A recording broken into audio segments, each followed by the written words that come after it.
Hello, you are listening to Mini Meow Ments, an Animal Humane New Mexico podcast. June is National Adopt a Shelter Cat Month, and through the month of June, we have been speaking with the experts on all things feline. I'm Brandon Carter, Animal Humane's multimedia specialist. Today's episode, ferals, fosters, and ear tips, oh my. I sat down with our Director of Veterinary Operations, Samantha Montgomery, to talk feral cats, TNR, or trap, neuter, release, and foster kittens. My name is Samantha Montgomery. I'm the Director of Veterinary Operations here at Animal Humane New Mexico. I'm an RVT, which means that I went to school to be a veterinary nurse, and that's pretty much how I got into the field. It's been about 10 years now. Cats are a big part of veterinary medicine because it does take somebody who knows them in order to help treat them. And so I have had cats for my whole life. I'm very comfortable with their body language. What's funny is when I got into tech school, I actually had to learn more about dog body language, which is usually the opposite of people going into the field. And do you have any cats of your own? I do. I have two perfect kitty boys. Basil, he is 12 years old and he's a tripod. And Maui, he is 6 years old and I raised him with a bottle when he was a baby. Cool. So what are feral cats? Feral cats are cats who have not been socialized to people and they don't rely on people for their care. And how are feral cats different from, let's say, stray domesticated cats? Stray domesticated cats are socialized to people, and for the most part, people are not terrifying to them.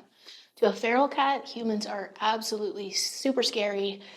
They will avoid at any cost rather than engage. And with a domesticated stray cat, they're going to come up to you and seek attention or food.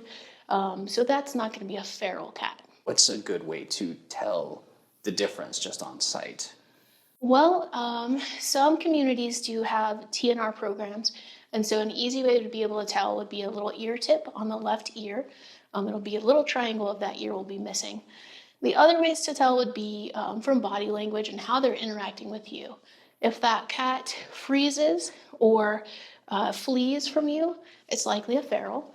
If it comes up to you and is seeking attention or food or is really kind of not bothered, that means they've been socialized to humans before. What are some common misconceptions about feral cats? Some people will think that domesticated cats and feral cats are actually like separate species. That's not true. Exactly the same species of cat. Just one chooses to live outside and one is okay with humans. Another misconception is that feral means fractious or aggressive, and that's not true either. Feral cats are frightened, they're not aggressive. There have been rumors and things before that feral cats will spread disease to humans. That's also not true. The CDC even had a recent study a couple years ago kind of comparing that, and really there's not a lot of crossover because feral cats are so avoidant of humans. I don't think there's even been a cat like rabies scare in America in a long time. So those kind of things usually sort of centered around fear of the feral cats. People will think sometimes feral cats will beg for food and they want your food, but that again is going to be a domesticated stray cat and not a true feral. A lot of people will think if you find a feral, take it to the shelter or bring it inside. Those are common misconceptions as well. Feral cats have their community, they have their area that they roam, and that's their home. And so taking them out of that a lot of times causes them more stress and anxiety than letting them be at peace where they are. What attracts feral cats? Like what sorts of environments or environmental stimuli attract feral cats and what deters them? So what attracts them is any source of food. So you're thinking 10,000 years ago when cats and humans first started living close together, that started because we had agriculture. And so cats would be attracted to the mice who would be attracted to the grain that we were storing. So they like food, mice, birds, bugs, even like leaving dog food outside, trash cans, those kind of things, that will draw in feral cats. For deterring them, that's going to be something more like high traffic areas, human presence, and loud noises. What should someone do if they encounter a stray cat that they believe needs assistance, like they seem to be hurt or not getting enough food? Unless they're clearly sick or injured, you do want to leave them alone. Humans are terrifying to any animal who's not socialized to them. And so sometimes there's more harm done than good trying to trap an animal or trying to grab them. If you're not prepared, you can hurt them, they can hurt you, and it's just sort of a bad situation for everybody. But if you feel comfortable, neither you or the cat will be injured. You can use a live trap to collect the cat and then seek veterinary care from there. The safest way to handle a feral cat is to not touch them. Absolutely. Yeah. So that brings me to my next question. When should they be left alone? And I'm assuming that's all the time, unless... Yeah, like most of the time, yes. Unless they're very obviously sick or injured. They have everything they need. They don't depend on us for any of their food or resources. And so definitely would do a hands-off approach and use a live trap if needed. So speaking of traps, could you tell me a little bit about TNR? For starters, what is TNR? Sure.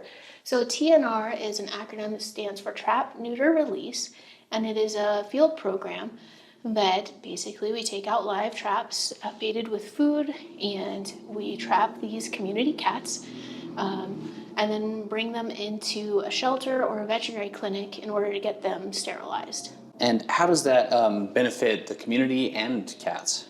So it does help by decreasing the cat population in that specific area. Overpopulation can lead to things like fighting and disease and starvation.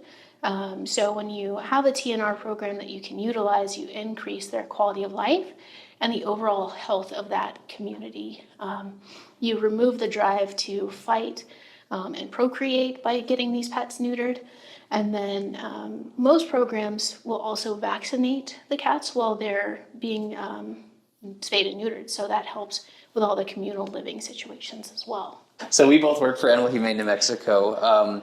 Could you tell listeners a little bit about our TNR program and how it works? Yes, of course. So our TNR program here at Animal Humane is pretty comprehensive. We do serve the public for any community cats that they would like sterilized. So they set up an appointment online or give us a call, and they bring them in the day of surgery in a live trap, covered so that they're not anxious. And we get them checked in and place these feral cats in a quiet, dark room. It's really cozy. It's got a diffuser with honeysuckle oil, which helps decrease stress in cats. We also play crickets on our little noise machine so they can't hear barking dogs, because it is pretty stressful for them to be in a hospital setting. And then when we're ready, we give them an IM injection, which is intramuscular. It's relatively painless. And then we wait for them to get sedate and monitor them during that time. So once they're sedate, we do a pre-surge exam, which is just listening to their heart and lungs, looking them over, checking their ears and their teeth, making sure there's no obvious signs of pain or illness. We also will scan them for a microchip in case they are an owned pet. We want to make sure that we don't mess with anybody's outdoor cat. Once we're verified that they're not owned, we go ahead and update their vaccines with a rabies booster and an RCP. We do sub-Q fluids. We do tip their ear, and then we spay them or neuter them, and then they are ready for recovery. Once they're recovered, we do monitor their temperature and things like that. But once they're recovered, they're not to be released until the following day. Perfect. And you mentioned a tipped ear. What is a tipped ear? So a tipped ear is just a signal for other trappers that a cat has already been spayed or neutered. And what that involves in the hospital is numbing the left ear under anesthesia, and then we just sort of take the little tip of it off and add some styptic powder or glue that acts like a liquid bandage to heal. And so this is just an easy way for community cat lovers to understand this cat has already been spayed or neutered. And what does that mean for the cat? Does it affect their life at all outside of... No, they hardly know it's missing. As long as it's done properly, it has no lasting consequences for the cat. Shifting gears a little bit, what and when is kitten season? Oh, Kitten season is the warmer part of the year when cats typically breed. Now, this time frame will change based off of where you are in the world, but for our area and our region, it's March through October, which is quite a large window to be expecting kittens. But that is our climate. Usually, mama cats can have 2 to 3 litters per season. Typically, they start with the biggest litters at the beginning of the season, and then the litters get smaller and a little bit less healthy as the season progresses. And we want to keep in mind, too, that mama will also be a little bit less healthy because she's raised several litters of kittens by the time it's early fall. Let's say you see a feral cat and she is pregnant and she gives birth to kittens. Should you interact with those kittens? I would not. No, they rely on mom for everything up until about 4 weeks of age. And so when we take kittens away from their mother, especially when they're bottle babies, what we would consider bottle babies, anybody under 4 weeks of age, we actually decrease their chances of survival. So it's best to leave those kittens with mom because she knows what she's doing. They will get maternal antibodies. They will learn how to cat from her. So it's a really important time in their life to be socialized as a cat as well. So how about kitten socialization? When is it best for them to interact with humans in general? In general, the sort of 9-week to 16-week of age time frame is the best time to socialize kittens. If they're in your care at a younger age, that's okay, but you want to be sure that you're using toys and not your hands. Sort of teaching them to play with hands is a mistake some people will make with young kittens. There are a lot of resources too on how to raise a healthy kitten and a sociable kitten. There are places like the ASPCA.org, thekittenlady.org. You can check out fearfreehappyhomes.com or even Dr. Sophia Yin's resources on raising kittens. And that will kind of help you navigate these little life stages that happen for them. And can kittens of feral cats become domesticated cats? Definitely, yeah. So like we mentioned before, they're still the same species, same kind of cat. You do want to use positive reinforcers. And so what that means are things like food, things like freedom of choice, toys, maybe another social cat or kitten to help bridge that gap. As long as you're going at the kitten's pace and don't force it, you can kind of unferalize a kitten. If you're aware of a group of kittens and mama is not around, when is it appropriate to take action to ensure the survival of those kittens? Well, it depends a lot on the age of the kittens. And so anybody 3 weeks or younger is going to need an external heat source because they can't regulate their own body temperature. Anybody under like 4 weeks of age is not going to be able to eat solid food on their own. And so if you notice a litter of kittens that falls under these age categories, it's a little bit more of a time crunch to get them help. But I would be cautious because sometimes mama is out hunting and may come back and her kittens are missing. So they typically have like a nesting area. Sometimes moms will move the kittens intermittently as they're aging and growing. So sometimes you may catch her in the middle of a move. So I would give it 24 hours personally. If you're worried that mama cat is not around, you can do some little tricks like sprinkling flour sort of around the kittens to monitor for mama's little footsteps in the flour. The big key there is if mama is truly feral, she's going to be very scared by your presence. So you want to make sure to give lots of space and room for her to feel comfortable to come back to the kittens before you decide to kidnap them. Why is it important or helpful to foster kittens once they're brought into the shelter? Oh, that's an excellent question.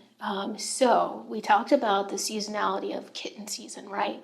So there is a big boom in shelter population as a part of this because people are finding kittens or, having accidental litters and they're bringing more cats to the shelter all at the same time.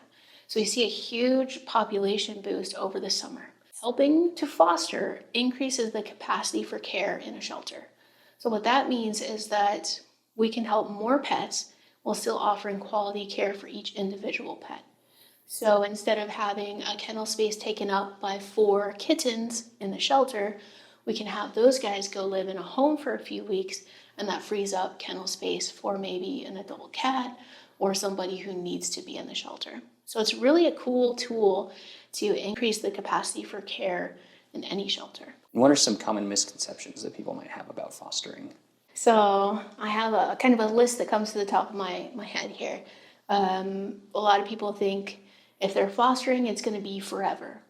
Right? And they have to keep that pet. At Animal Humane, we make sure to take care of adoption placement. It's great if your friends or family want to adopt a foster pet that you have, but it's not your responsibility to find that home for them. So that can maybe take that weight off of your shoulders. Some people think that you have to supply everything needed, all the food and litter and vaccinations and vet care. Again, at Animal Humane, we provide all of that. So hopefully that's not a limiting factor to someone who wants to foster. And then finally, people feel like maybe they have to be an expert in raising kittens or understanding dog body language or things like that. And it's absolutely not the case. Fostering is for beginners, intermediate people, or advanced users, so to speak. So there's always some pet that will benefit from whatever expert level you have. That's an amazing answer. I have one last question. If you were a cat, what would your meow sound like? You know, this isn't the first time I've thought about this question, because I do like to talk to my cats. And I probably would go with something like a like that. It's sort of like a happy, hey, what's up kind of cat noise. I love it. Well, thank you so much for being part of Mini Meow Ments. Thank you. It was fun. Thank you.